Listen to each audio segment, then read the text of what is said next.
Have you ever had a moment where you just needed answers? Not the kind Google can give you. Not the kind your best friend can give you either, even with the best intentions. Something deeper. Something that could actually see the full picture of what you were going through. That's exactly why people find tarot. And here's what might surprise you. The people who come to tarot are not who you might imagine. They are not all mystics in velvet robes. They are teachers and nurses and college students and grandmothers. They are people going through divorces and people falling in love and people who just woke up one morning feeling like there had to be more to life than this.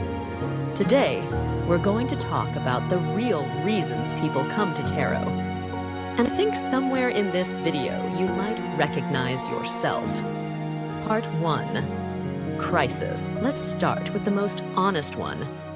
A lot of people find tarot when something falls apart. A relationship ends. A job disappears. A person they loved is suddenly gone. Or sometimes it's not one big thing. It's just the slow accumulation of too much uncertainty, too many unanswered questions, too many nights lying awake thinking about what to do next. And in that place, something interesting happens. People start looking for a different kind of conversation. One that isn't about advice or opinions or what someone else thinks they should do.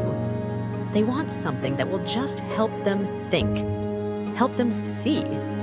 That's what tarot does beautifully in those moments.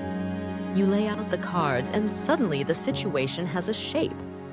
There's a past, a present, a possible future. There are things working in your favor and things working against you and things you haven't even considered yet.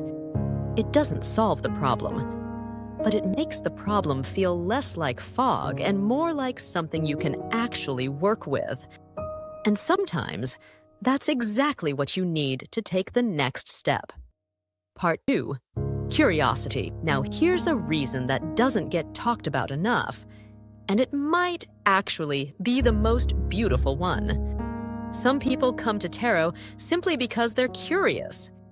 They see a gorgeous deck somewhere, or a friend does a reading and it's surprisingly accurate and they think, wait, what just happened?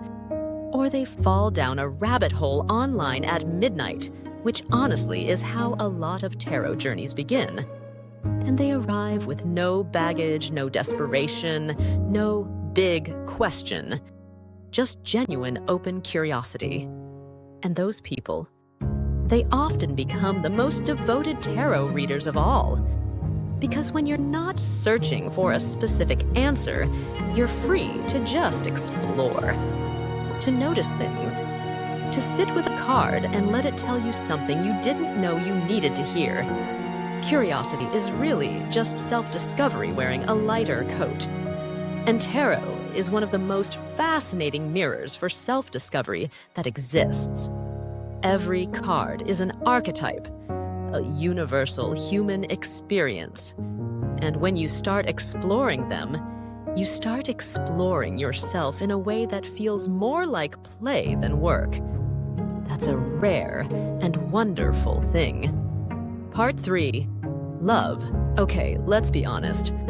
Love brings a lot of people to tarot. And there's absolutely no shame in that, because love questions are some of the hardest questions there are. They live right at the intersection of what we feel and what we fear and what we hope for, all at your time. Will this work out? Does he feel what I feel? Should I stay, or is it time to let go? Am I reading this right, or am I just seeing what I want to see? These are questions you can't really ask another person because no one else has access to the full interior of your heart. But you do, and tarot helps you get there. Here's what I've noticed. When people come to tarot with a love question, they're usually not really asking about the other person. Deep down, they're asking about themselves. What they truly want, what they're afraid of, what they already know but haven't been brave enough to say out loud yet. The cards create just enough distance to see clearly, like stepping back from a painting that was too close to make sense of. Suddenly you see the whole picture. And sometimes the whole picture is different from what you expected. And that's okay. That's actually the point.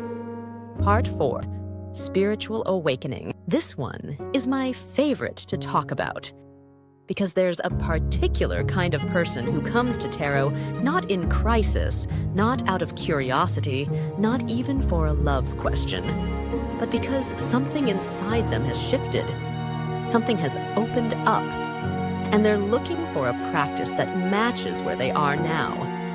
Maybe they've started meditating. Maybe they've been through something that changed how they see the world. Maybe they just have this quiet, persistent feeling that there's more going on beneath the surface of everyday life than they were ever taught to pay attention to. For these people, tarot isn't about finding answers. It's about deepening the questions.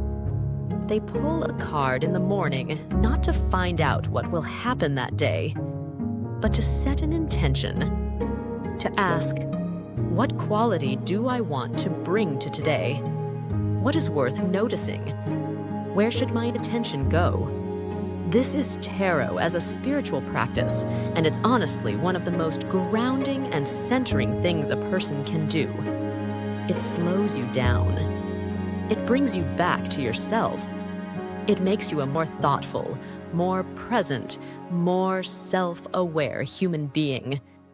And in a world that moves this fast, that is not a small thing. That is actually everything. Utero. So why do people come to tarot? Because life is complicated and beautiful, and sometimes overwhelming. And we are all just doing our best to navigate it. Because some questions need a different kind of space to be asked. Because sometimes the most honest conversation you can have is the one you have with yourself. And tarot creates that space better than almost anything else. Whether you found tarot in the middle of a hard season or out of pure curiosity, whether you came with a love question or a spiritual hunger or just a vague feeling that something was calling you toward it, you're in the right place. Tarot doesn't have all the answers, but it has something better. It has the right questions. And if you're just starting out or thinking about starting, the most important thing to know is this: you don't need years of study. You don't need to memorize anything. You just need to be willing to sit quietly with a card and listen to what comes up. That's it. That's the whole practice. The cards are waiting. And so is a version of you that knows a little more than you do right now.